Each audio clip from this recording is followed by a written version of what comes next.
all the pictures that you want inside, but please disable your flash. This is the Doja Suite. This is where people like Jack Kennedy, the president, Calvin Coolidge and his wife, Cary Grant, the movie star, Clark Gable from Gone with the Wind, Amelia Earhart, the aviator, Charles Lindbergh, the aviator. Very rich, very famous people came here to the castle. What was going on was Mr. Hearst was a married man. His wife and 5 sons lived in New York City, and he was living here in California. Most of his time was spent entertaining here on the hilltop, certainly. And he take some time, look around you.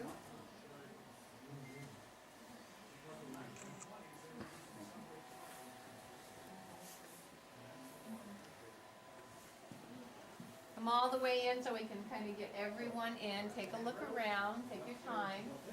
This would be Mr. Hearst's backyard. This is the back of the castle.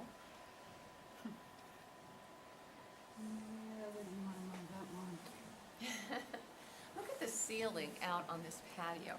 When you look in the recessed part, those are like clouds. So you're supposed to be seeing the sky. That's 16th century Italian style, made right here on the hilltop. They did a lot of the stonework out behind the castle back here. When you're out walking around today, and I hope that you do that because I am willing to brave the elements with you and walk you around the grounds. It's very wet and rainy out there. So I want to at least get you to the Neptune pool if you'd like to come with me. The sitting room, this is the sitting room. The castle is 68,000 square feet, 115 rooms, 38 bedrooms, 42 bathrooms. Casa Grande, it is a big place. 30 fireplaces. The wood was brought in from Paso Robles. Guests might not even know who they're sharing a suite with because these are very private bedrooms. The doors would be closed. You walk out into the sitting room, you might see Walt Disney. So it would just depend. Married couples usually shared a suite, and husband and wife had their private bedroom and bath. Mr. Hearst had rules here on the hilltop. When guests came in from San Luis Obispo, this was a time during Prohibition, so you couldn't sell, you couldn't manufacture or transport alcohol. He had a fully stocked wine cellar that held about 10,000 bottles, and he really guarded the alcohol very carefully.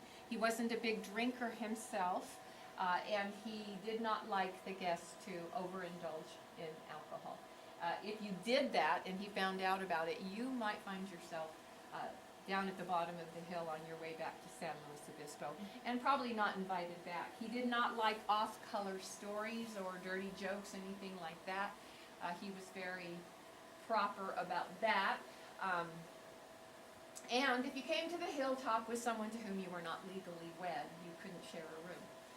And I don't know if that was so much a rule for Mr. Hearst as it just wasn't done in that time. If you've ever watched television shows, I Love Lucy, Twin Beds, Dick Van Dyke, until the Brady Bunch, I think everyone had separate bedrooms and separate beds. We're going to take a walk through the next room, look around. If you have any questions, come on down this way, we'll get everyone into the room.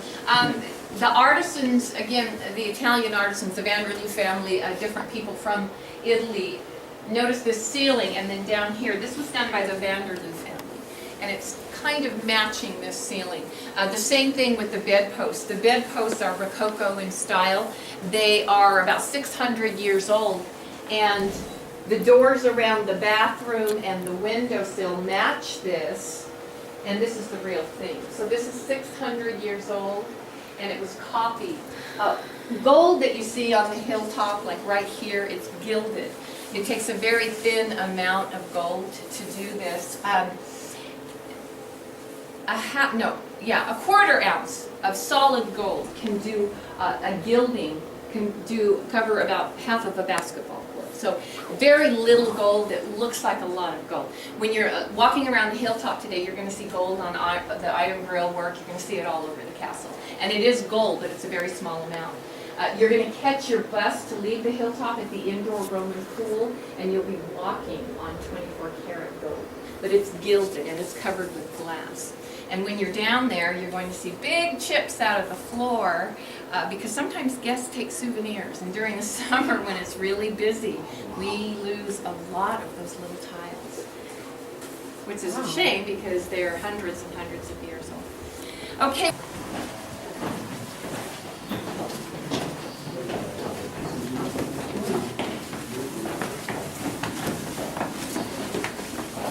Natural, and it usually has iron work on it, metal on it, and gold. One kitchen, one dining room on the hilltop, and this would be the kitchen down here between these two towers. The back tower that faces the south, that's where 25 families lived, that lived here, literally, with their families, their kids and husbands, wives, and kids in that tower. Down the hilltop, you can see, I don't know if you can see the green roofs, but they're there. And that would be where about 90 to 200 at times workmen lived. So this was a town. When it rains here on the hilltop, you're going to discover it's pretty hard weather. Right here, the brackets that you see, if it were raining like it's raining today in Mr. Hurst's time, he would have storm windows up to protect these. They were open. No air conditioning, electricity from the very beginning, but no air conditioning. So open your windows. It has the ocean breeze just blowing through. We're headed now to the guest library. Take your time and peek through the windows. We'll talk a little bit about Mr. Hurst's family.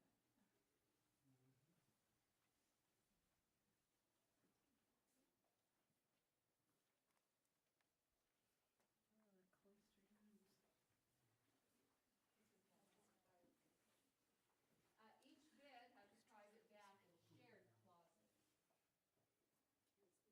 Watch your step coming over the threshold here. Very modern looking shower. Can't see it. Some of them are old and some of them are concrete. We're going to go down to the left into the guest library. At the end of this hall is an elevator, and that's how Mr. Hurst usually got around the castle. They're around that time. Come on in, folks. Now make sure you stay on the short carpet in this room because this carpet is alarmed.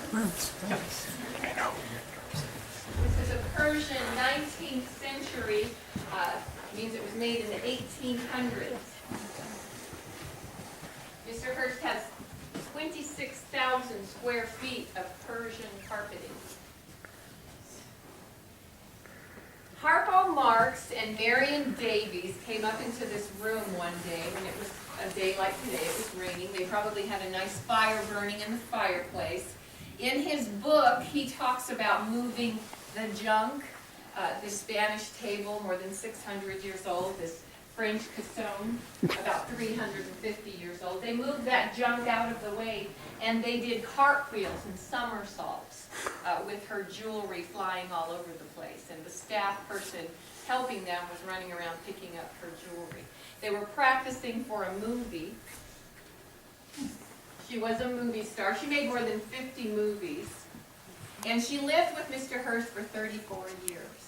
The last 34 years of his life. He died at the age of 88 in a home that he owned with Marion Davies in Beverly Hills.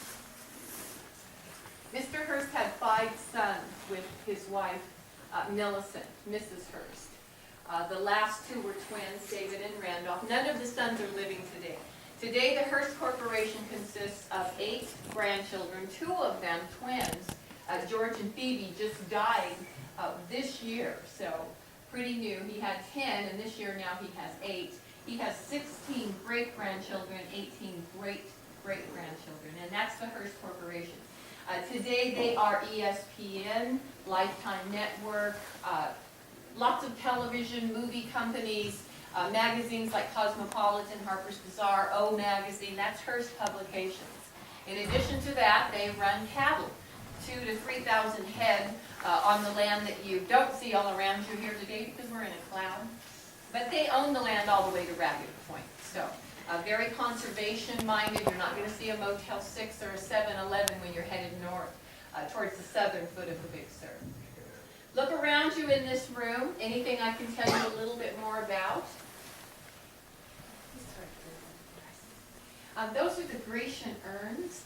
There was a time when we rotated them down every month or so, we put a new piece so that people could really see what was on them. But in 2003, there was an earthquake here, and one of the pieces fell off of the table and was damaged. So since that time, they're secured with quake wax, and they also have string, you can't see it, when you get close here you probably can, securing them to the wall. The piece that was damaged was more than 1,000 years old. The Getty came and packaged it and did the restoration on it. And by doing that, they got to show the piece for 5 years. You cannot even tell that that piece was ever damaged. When I was in security before becoming a guide, we would turn the lights off in the house, and there was a time when my supervisor showed me, she put a flashlight down into that vase just to show the lines that were in that piece. So it was repaired remarkably well. We are headed up to the private suites of William Randolph Hearst and his mistress Marion Davies, and we'll talk some more. You're going to see his private study. The books in this library aren't really anything special. A lot of the authors were guests here in Mr. Hearst's time. But the next library that you'll see are the books from Phoebe, his mother's collection, and some of them are first edition Charles Dickens signed. So very valuable pieces. Let's head up some more stairs. We're going to see Marion Davies' room in just a bit. But right now we're going to go take a look at Mr. Hearst's room and meet some of his family. Now, is this as bad as Switzerland? I doubt it. No. He did Switzerland. I did Switzerland. I did the Scott Tower in Scotland, and that one is 215 steps. You're going to beat it today. Yeah, I know, but that I think one we've already have. is All the way up. But it's so thin. You have to go like this, and you got people coming down. Oh my gosh. So while you're going up, you've got people coming down. Yeah, you're face to face or Oh butt my. to butt. Oh, pretty. Okay. It's out of focus. Second for his bedroom. You know what? If this were my room, this would all be windows. Oh, I know. The views are spectacular. Even on a day like today, it's still remarkable to look out there. Mr. Hearst was a big man. He was about 6'3" tall. He weighed between 250 and 270. He had light blue eyes and a very, very high voice. He was a newspaper tycoon. And he lived with a very young woman. Her bedroom is on the other side, and we're going to see that in a moment. The pictures that you're going to see today, the family, were put here by the state of California. He didn't have a picture of his mother that large by his bed. Her name was Phoebe. She was a school teacher, self-taught, and she married a miner from Missouri. His name was George. If you ever saw the HBO special Deadwood, you heard a lot about George. He was a pretty notorious guy. Between the black and white, those are Phoebe's parents, and her maiden name was Apperson. So these are William Randolph Hearst's grandparents. And this is Phoebe when she was 19 or 20, probably on her wedding day. Not completely sure, but probably on her wedding day. The lampshades I'm going to wait to talk about until we're in the study, because you're going to see more of them, and we'll talk about those. To the right of this mirror, that little picture there, the Getty took it, did some restoration on it, tried to authenticate it as a Duccio, came back as a school of Duccio, probably a Duccio, but they're not ready to commit. If it's ever proven that that's truly a Duccio, that would be worth about $14 million. So I don't know why, but it would be. The ceiling in this room is Gothic in style, and it's one of those that was purchased by Arthur Bine and his wife Mildred. It was restored about 10 years ago. The restoration that's done on the ceilings is done with tempera paint, which is egg yolk and oil.